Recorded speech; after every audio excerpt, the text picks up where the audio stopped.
Ardor. Written by Yotsuba Dancing in the Rain. 5. Read by Arashi. Once upon a time, there was a prince named Dimitri.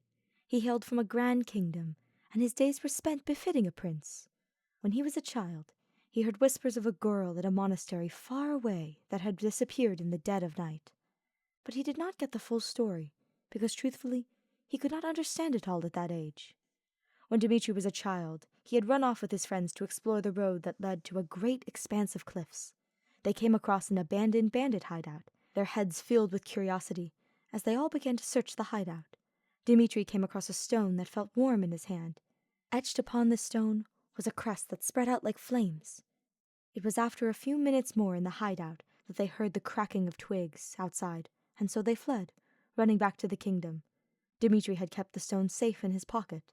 Though Dimitri feared punishment, he presented what he found to his father, and that set off a chain of events that he did not get the full details of, but he was told that the monastery would want him to keep it safe, as they searched for the girl, and because there was no safer place than a prince's domain.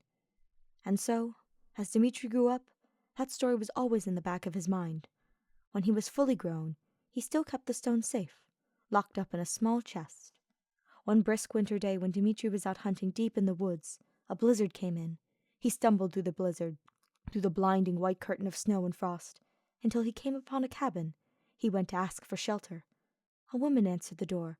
Her mouth had many jagged teeth shaped like a dragon's own that stuck out of her mouth. Scales scattered across half her face, and horns were beginning to poke through the top of her skull. One of her eyes was dulled, like cataracts spread across the eyeball. Dimitri was nearly frozen to the bone, and so luckily for politeness he expressed mild shock, the words dying in his mouth.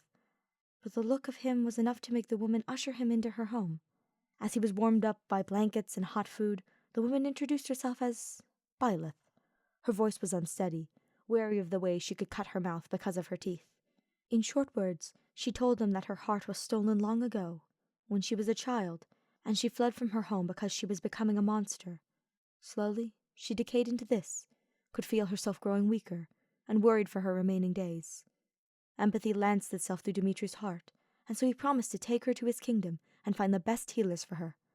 Byleth tried to smile at his promise, his offering, the sort that had little hope in its curves. The days passed with the blizzard, and the two of them exchanged numerous stories. They worked together to keep the cabin clean, and to cook, or sorting out the provisions. Sometimes there would be little moments that their hands would brush together, and Dimitri nor Byleth would be in any rush to draw their hand away. A comfortable sort of air had enveloped them, a routine that they danced through together for every cold day. But this did not mean that troubles were swept away as easily as dust by a broom. Dimitri could see Byleth's decay get worse with each passing day, seemingly accelerated.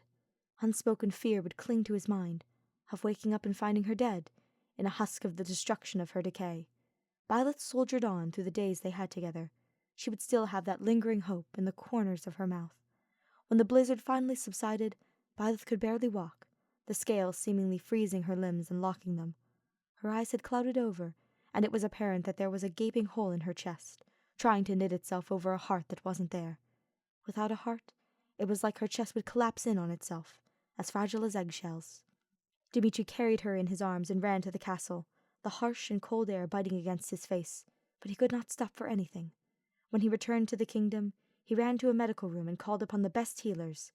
But there was nothing they could do for Byleth, for no magic could take hold and form a concrete heart for her.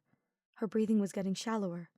Dimitri's own heart was racing, his hands shaking, and solutions that flew through his head were continuously discarded. And then he thought of a childhood memory of exploring an abandoned bandit hideout, thought of how Byleth said her heart was stolen away when she was a child. And so there was a single lump of hope left. Dimitri hurried to get the stone, and when he unlocked the chest and had the stone in his hands, it burned hot against his skin, nearly enough to make his palms blister. Dimitri ran to Byleth and set the stone to rest where her heart was meant to be. It settled into her chest. A thief had ripped her heart away, and he gave it back. The horns fell away from her skull, and the scales flaked away to fall like scattered ashes. When Byleth opened her eyes, they were bright and clear. Many things would be done. They would go to the monastery and reunite Byleth with her family. She would give thanks to Dimitri, and there would be something growing between them that became tangible. But in this moment, Both of them were content with their embrace.